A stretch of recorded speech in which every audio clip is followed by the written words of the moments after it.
Hello everyone, Trisha cooking কিচেনে তোমাদের সবাইকে স্বাগত জানাচ্ছি। আশা করছি তোমরা সবাই ভালো আছো, আমিও খুব ভালো আছি। আজকে আমি একদম সহজ পদ্ধতিতে তোমাদেরকে মোচার ঘন্ট রেসিপি দেখাবো। দেখতে থাকো, রেসিপিটা অবশ্যই ভালো লাগবে। এখন তো মোচা বাজারে একদমই পাওয়া যায় না, যদিও বা পাওয়া যায়, যারা খেতে খুবই পছন্দ করে তারা কিন্তু অবশ্যই বাড়িতে নিয়ে আসে।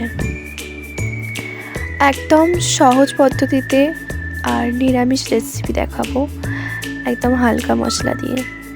দেখো, রেসিপিটি তোমাদের ভালো লাগবে। রুটি পরোটা দিয়ে এই রেসিপিটা কিন্তু খেতে খুবই ভালো লাগে। যারা বাড়িতে আছেন বয়স্করা, দিদা ঠাকুমা, তারা কিন্তু এই রেসিপিটা খুব ভালো বানাতে পারেন। আমার এই রেসিপিটা তাদের থেকেই শেখা।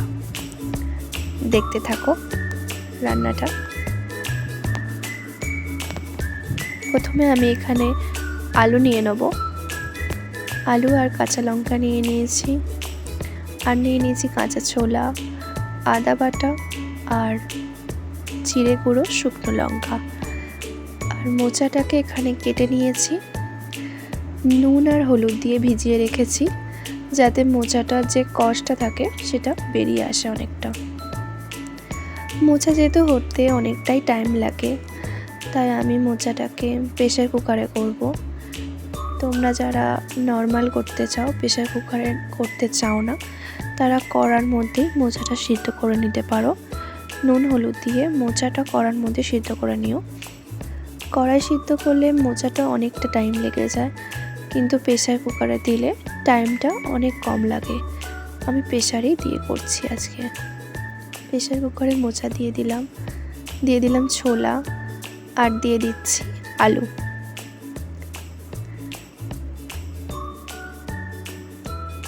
কেটে রাখা আলুটাও দিয়ে দিলাম। অবশ্যই কিন্তু এখানে এবার নুন আর হলুদটা দেবেন। যদি নুন আর হলুদটা দিতে কোনোভাবে ভুলেও যান, তাহলে কিন্তু মোচাটার যে কষটা সেটা কিন্তু খুব ভালোভাবে বেরোবে না, আর মোচাটা কিন্তু তিতো লাগতে পারে। 4টে মতন সিটি দিয়ে দেবো, তাহলে কিন্তু মোচাটা খুব ভালোভাবে সিদ্ধ হয়ে যাবে। কড়াইতে দিয়ে দিচ্ছি সর্ষের তেল। সর্ষের তেলটাকে কিন্তু খুব ভালোভাবে গরম করে নিতে হবে। তেলটাকে আমি একটু নাড়াচাড়া করে দেবো এবং ভালোভাবে গরম করে নেব। দেখো, তেলটা গরম হয়ে গেছে।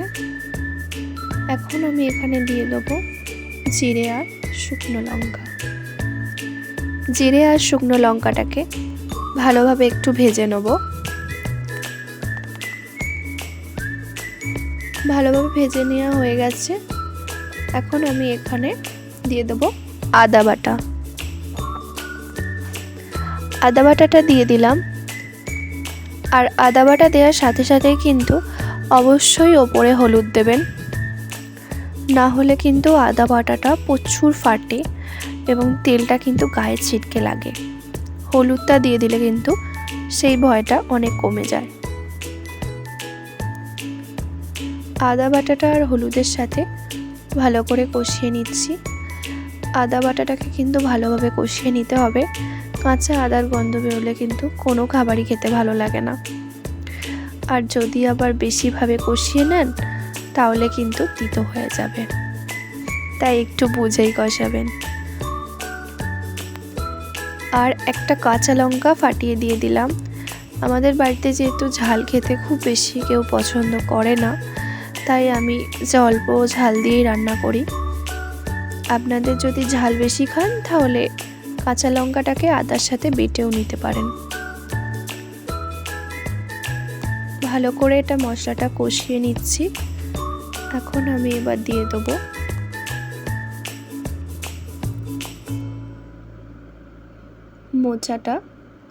মোচাটা দিয়ে দিচ্ছি। সিদ্ধ করে রাখা মোচা, ছোলা এবং আলু, যেটাকে আমি একটু ভালো করে ছেঁকে রেখেছিলাম, এটা আমি দিয়ে দিলাম। এবার মোচা, ছোলা আর আলু মশলার সাথে কিন্তু ভালো করে কষিয়ে নিতে হবে। দেখুন কত সুন্দরভাবে কিন্তু সিদ্ধ হয়ে গেছে মোচাটা, অনেক সুন্দর সিদ্ধ হয়ে গেছে। ভালো করে একটু কষিয়ে নিয়ে দিয়ে দিচ্ছি জল। জলটা কিন্তু খুব বেশি দেবেন না, অল্পই দেবেন, কেননা যেহেতু মোচাটা সিদ্ধ করা তাই রান্না করতে আর খুব বেশি সময় লাগবে না। অল্প জল দিয়ে দিলাম।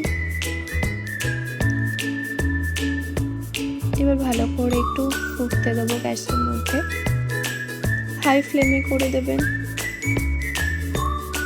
ভালো করে একটু ফুটিয়ে নেব।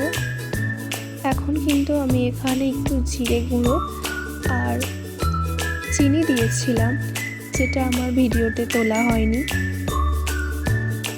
সবার শেষে আমি দিয়ে দিচ্ছি একটু গরম মশলা গুঁড়ো,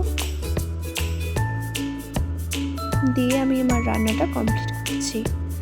আর চিনি আর জিরে গুঁড়োটা কিন্তু অবশ্যই দেবেন, যেটা আমি দিয়েছিলাম কিন্তু ভিডিওতে তুলতে হয়নি। চিনি আর জিরে গুঁড়োটা দিলে কিন্তু টেস্টটা অনেকটা বেড়ে যায়। এবার আমি একটা প্লেটে রান্নাটা সার্ভ করে নিচ্ছি।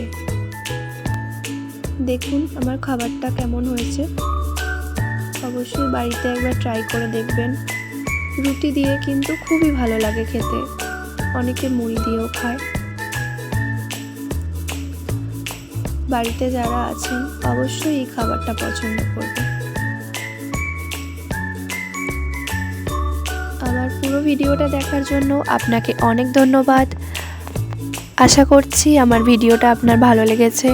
যদি ভালো লেগে থাকে তাহলে লাইক, কমেন্ট, সাবস্ক্রাইব করবেন। আর অবশ্যই আমাকে জানাবেন পরবর্তী ভিডিও আপনি কি দেখতে চাইছেন। Thank you.